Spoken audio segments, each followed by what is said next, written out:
तुमसे मिला दे, कहानियां वो जो तुम्हें तुमसे मिला दे। जब कभी खुद को अकेला पाओ तो थोड़ा साथ निभा दे। ये जिंदगी भी कहानी है, ये जिंदगी भी एक कहानी है। कोई बिल्कुल तन्हा है, किसी की शाम सुहानी है। पर हम भी आए हैं इस कहानी का किरदार बनकर, शायद मिले या फिर जुदा हो जाएं, किसी का प्यार बनकर, किसी का प्यार बनकर।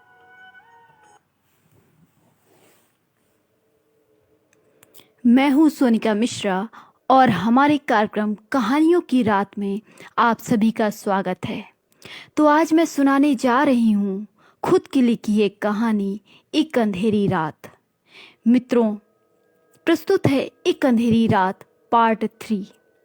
पार्ट 1 और पार्ट 2 में आपने सुना कि शकुन पठानकोट से पालमपुर आकर अपने हॉस्टल में गहरी नींद में सो रही होती है कि तभी उसे हॉस्टल के गेट पर बहुत तेज शोर सुनाई देता है और वो भागती हुई उस गेट पर जाकर देखती है तो उसे वहां कुछ भी नहीं मिलता। डॉक्टर मानव के निर्देश पर वह रामनगर गांव में डेंगू ग्रस्त लोगों को देखने जाती है और इस काम में गांव का एक व्यक्ति मनोहर उसकी मदद करता है। परंतु वह जिस व्यक्ति को देखने जाती है उसकी शक्ल हूबहू उस व्यक्ति से मिलती है जिसकी बस दुर्घटना में मृत्यु हो गई थी।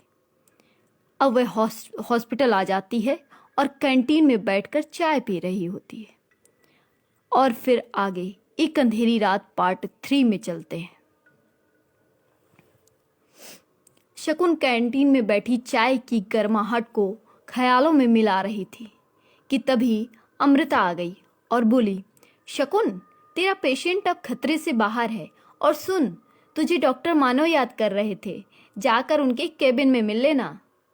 शकुन बोली, ठीक है, मैं उनको आज की रिपोर्ट देकर आती हूँ। शकुन रैक से फाइल निकालकर डॉक्टर मानव के केबिन में आ गई।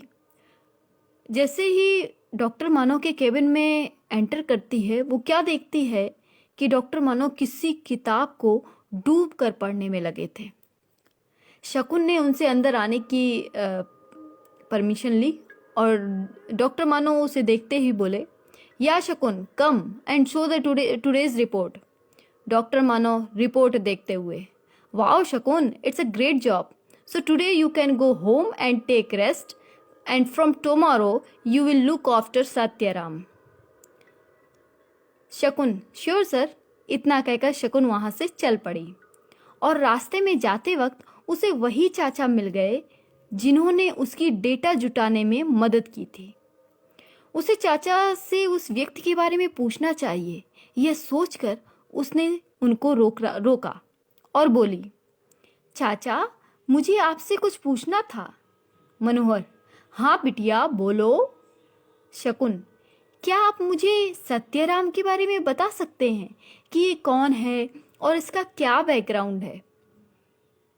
मनोहर, देखो बिटिया, ज्यादा तो मुझे ना ही पता, पर सुने हैं कि पठानकोट का रहने वाला है। यहाँ पर एक हवेली के मालिक के यहाँ काम करत रहा, पर कुछ दिनों से डेंगू की वजह काम पर ना ही जा पाया, बेचारा सत्याराम। इतना कहकर वो वहां से चला गया और शकुन अपने हॉस्टल की तरफ। हॉस्टल आने के बाद उसने कुछ देर रेस्ट किया और फिर डिनर के लिए गई, जहां स्नेहा ने उसे छेड़ते हुए मजाकिया अंदाज में पूछा, और शकुन, क्या हुआ? डॉक्टर मानव ने पहले ही दिन तेरी क्लास ले ली क्या? शकुन, नहीं यार, डॉक्टर मानव तो बहुत अच्छे हैं, मेरे काम को अप्रिसिएट कर रहे थे। शकुन की इस बात पर दोनों हैरान होकर उसे देखने लगती हैं। शकुन, ऐसे क्या देख रही हो? तुम लोग तो डॉक्टर मानव को गलत ही समझती हो।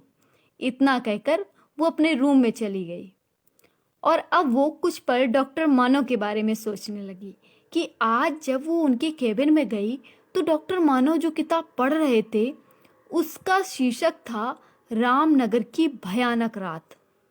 वो समझ नहीं पा रही थी कि एक डॉक्टर होकर कोई ऐसी किताब भी पढ़ सकता है। खैर, मुझे क्या, यही सब द्वंद के चलते वो नींद में डूब गई।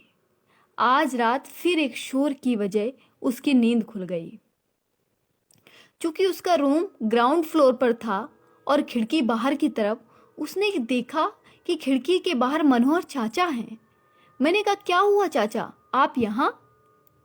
चाचा बहुत घबराए से थे। आखिर क्या हुआ था?